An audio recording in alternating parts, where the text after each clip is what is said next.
여러분 반갑습니다. 오늘도 함께 영상으로 예배하는 여러분 축복하고 또 사랑하고 또 보고 싶습니다. 우리 같이 찬양하겠습니다. 내가 누려왔던 모든 것들이 다 하나님의 은혜였음을 고백하는 이 찬양을 드리면서 오늘도 또 앞으로도 우리와 동행하시는 그 하나님의 은혜에 우리 감사의 고백을 같이 찬양하면 좋겠습니다. 내가 누려왔던 모든 것들이 내가 지나왔던 모든 시간이 내가 걸어왔던 모든 순간이 당연한 것 아니라 은혜였소. 아침 해가 뜨고 저녁에 노을 봄의 꽃향기와 가을의 열매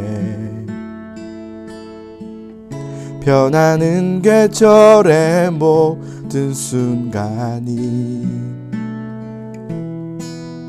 당연한 것 아니라 은혜였소.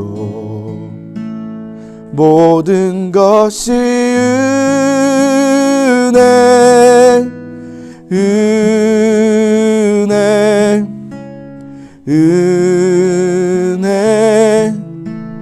한없는 은혜 내 삶에 당연한 건 하나도 없었던 것을 모든 것이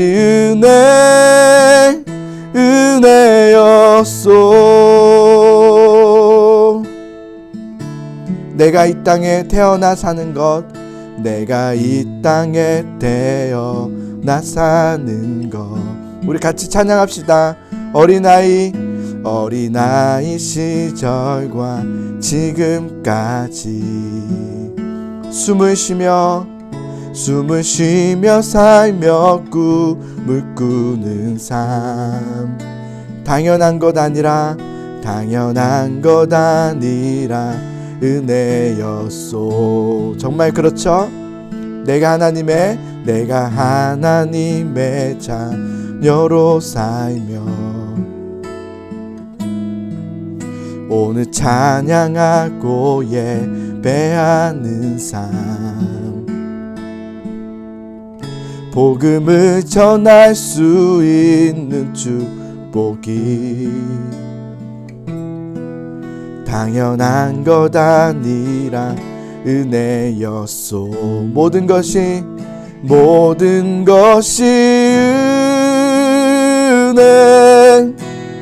은혜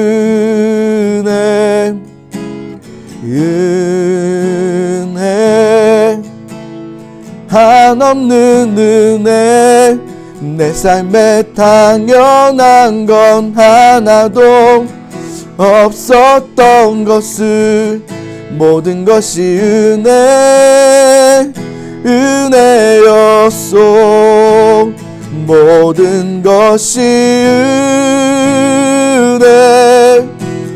은혜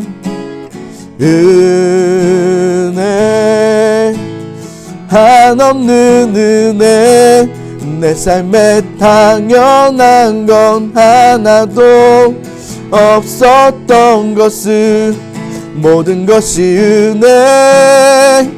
은혜였어. 한 번 더 모든 것이 은혜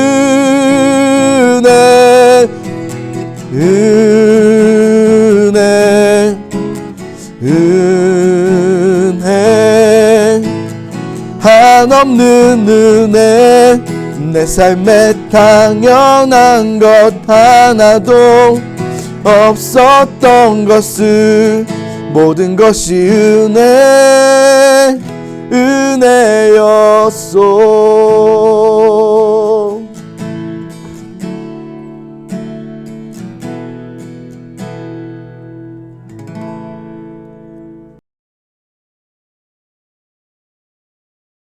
오늘 말씀은 요한복음 12장 37절에서 43절까지의 말씀입니다.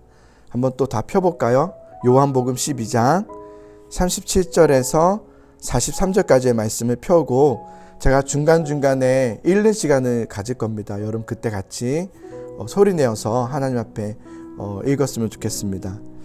오늘 말씀을 같이 나누기 전에 여러분, 예수님은 이 땅에 오셔서 총 몇 년 동안 사역하셨을까요? 몇 년 동안 본격적인 복음을 전하고 또 고치시고 또 하나님의 나라를 확장하는 그 일을 하셨던 기간이 몇 년일까요? 3년입니다. 3년.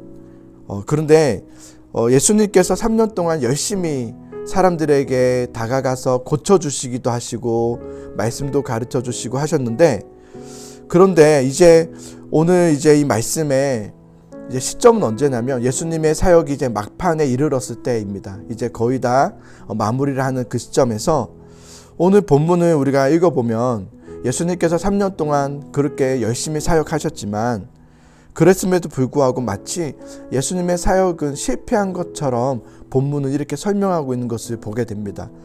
한번 37절을 보겠는데요. 37절을 보면 예수님께서 이 모든 표적을 사람들 앞에 행하셨지만 그런데 그들은 여전히 예수님을 믿으려 하지 않았습니다. 그죠? 37절 줄을 한번 쭉 꺼보세요. 이 모든 표적을 사람들에게 행하셨지만 그런데 어떻다는 거죠? 예수님을 믿지 않았다.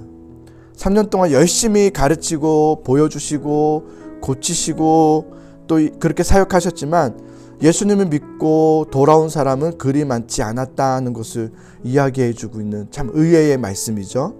그렇다면 예수님의 사역은 그러면 실패했다는 걸까? 아니죠.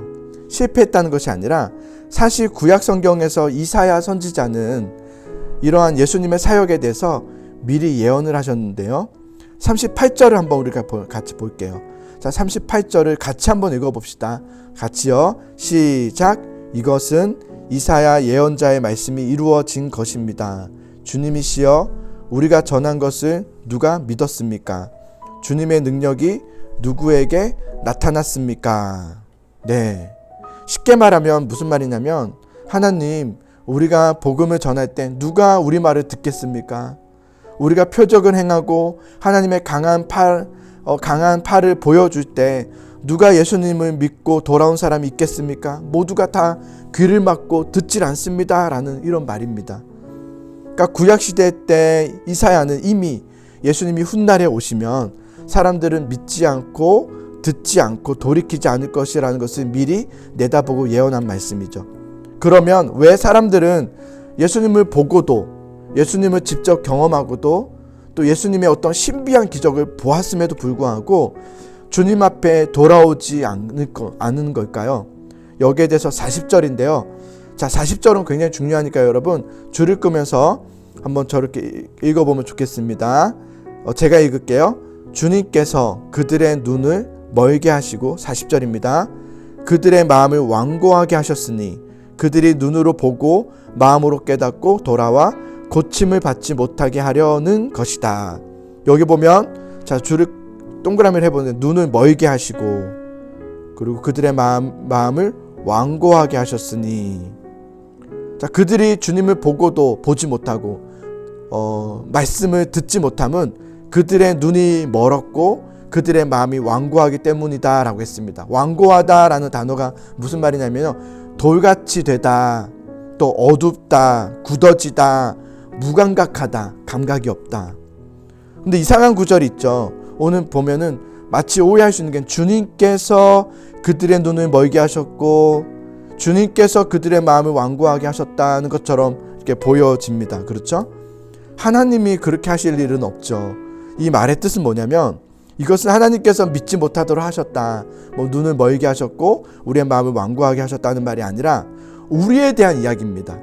우리는 죄로 인해서 눈이 어두워서 보지 못하고 또 아무리 설명해줘도 듣지 못하고 알려주어도 깨닫지 못하는 우리 인간의 완악함, 우리의 완고함, 영적인 어둠, 그리고 죄가 좋지 않다는 건 알지만 여전히 죄를 사랑하는 인간의 악함을 강조하는 표현입니다. 그러니까 여러분, 이것은 어떤 의미가 오늘 같이 나누고 싶냐면요, 믿음은요, 우리가 스스로 하나님을 믿을 수 없고 깨달을 수 없다는 것을 오늘 이야기해 주고 있습니다. 우리 스스로, 여러분 꼭 기억하십시오. 우리 스스로입니다. 우리 스스로는 말씀을 깨달을 수도, 또 믿음을 만들어낼 수도 없다. 네, 우리 스스로. 많은 사람들은 스스로 하려고 해요. 자꾸 노력하려고 하죠. 근데 없다. 그럴 수 없다. 자, 여러분은 예수님 믿으십니까? 제가 여러분 한 명 한 명 양육을 하면 들어보면 예수님 믿는다고 이야기해서 너무너무 감사해요. 여러분, 그런데 그 믿음, 여러분이 입술로 나는 예수님 믿습니다, 나는 예수님 믿어요 라고 했던 그 마음과 입술과 그 믿음은 여러분이 믿어야지 나 이제 예수님 한번 믿어볼까 해서 생겨진 것이 아니라 우리는 믿을 수 없죠. 예, 말씀처럼 우리는 완고합니다. 주님은 앞에 돌이킬 수 없는 영적인 어두운 우리가, 그런데 오늘 이렇게 예배할 수 있고 목사님이 여러분에게 예수님 믿니? 라고 물어봤을 때 믿어요 라고 할 수 있는 것은 하나님께서 여러분에게 믿음을 주셨기 때문이죠. 예, 여러분께서 하나님께서 믿음을 선물로 주신 겁니다. 하나님이 여러분을 선택하셨고 하나님이 여러분을 사랑하셔서 믿음을 주셨기 때문에 여러분이 오늘 예수님 믿을 수 있는 것이죠. 여러분, 사람이 예수님 믿고 구원받기 위해서 내가 노력하고 어떤 결단과 힘과 어떤 계획이 필요한 것이 아니라 우리 마음속에 하나님의 역사하심이 일어나야 합니다. 나에게 믿음 주심, 나에게 믿음을 역사 일어나게 하시는 것은 하나님께서 해주시는 은혜이죠. 그래서 여러분, 오늘 저와 여러분에게 일어난 가장 큰 기적이 뭘까요? 주님 성적이 올라가게 해주세요가 기적이 아니라 내가 예수님 믿습니다, 이것은 기적이죠. 성적이 올라가는 건 기적이 아닙니다. 좋은 대학교 들어가는 건 기적이 아니에요. 그런데 나는 예수님 믿게 되었습니다, 이것만큼 놀라운 기적은 없습니다.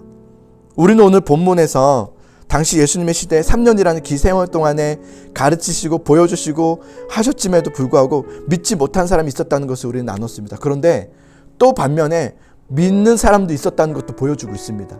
그 중에서도 믿는 사람이 있었다. 자, 42절과 43절인데요. 한번 읽어볼게요. 그러나 동시에 지도자들 중에서도 예수님 믿는 사람이 많이 생겼습니다. 하지만 그들은 바리새인들 때문에 예수님을 믿는다고 고백하지는 못했습니다. 그들은 회당에서 쫓겨날까 두려워했습니다. 그들은 사람에게 칭찬받는 것을 하나님께 칭찬받는 것보다 더 좋아했습니다. 자, 그 중에서도 예수님 믿는 사람이 있었다고 했죠. 그런데 문제가 뭡니까? 믿기는 믿는데 믿음의 고백을 하지 못했다고 이야기하고 있습니다. 그러니까 이것은 믿는다고 말을 못하고 있다는 것이 아니라 믿음의 삶을 살아내지 못하고 있다는 것을 이야기하는 것이죠. 그래서 한번 여러분 거기다 써보세요. 믿음은 삶이다. 써보세요. 믿음은 삶이다. 믿음은요, 나는 예수님 믿습니다 라는 고백도 굉장히 중요하지만 진짜 가장 중요한 믿음의 고백은 내가 실제 삶 속에서 믿음으로 살아내는 겁니다. 믿음의 삶을 사는 거죠. 그래서 오늘 여러분, 그러면 우리가 믿음으로 사는 것은 무엇일까? 믿음으로 산다는 것은 도대체 무엇일까? 어떻게 사는 것이 믿음으로 사는 것일까? 이것은 여러분 이런 겁니다. 어떤 고민이 있고 어떤 결정을 내려야 될 때 어떤 것이 나에게 좀 더 좋을까? 어떤 것이 나에게 좀 더 나을까를 생각하고 결정하는 것이 아니라 믿음의 삶이라는 것은 어떤 것이 하나님의 기쁨일까? 하나님이 원하시는 결정은 무엇일까를 찾고 구하고 그 길로 가는 것이 믿음의 삶이죠. 믿음의 다른 말은 사랑이라는 말입니다. 믿음, 사랑. 그러니까 믿기 때문에 라는 말은 사랑하기 때문에 라는 거죠. 여러분, 나 중심적인 삶이 아니라 하나님의 중심적인 삶을 사는 우리는 믿음의 사람임을 잊지 않기를 원합니다. 믿음의 삶. 항상 하나님이 먼저 앞자리가 돼야 됩니다. 항상 하나님이 먼저가 돼야 되고 항상 하나님이 우선순위, 하나님과 관계된 것이 항상 먼저가 되고 하나님이 원하시는 것이 항상 먼저가 되는 것이 믿음의 삶입니다. 이러한 삶에 하나님의 인도하심이 있고 하나님의 역사하심이 있고 도우심에 하나님의 붙으심이 있습니다. 여러분, 이 믿음의 삶을 살아내는 저와 여러분 우리 되기를 간절히 소망합니다. 믿음은 사는 것입니다. 기도할게요. 하나님 감사합니다. 믿음으로 살아내는 우리 모두가 되게 하소서. 순간순간마다 하나님을 가장 우선순위에 두는 우리 모두가 되게 하소서. 예수님 이름으로 감사하며 기도합니다. 아멘. 네, 여러분 모두 건강하시고 우리 다음 주에도 만나도록 하겠습니다. 안녕.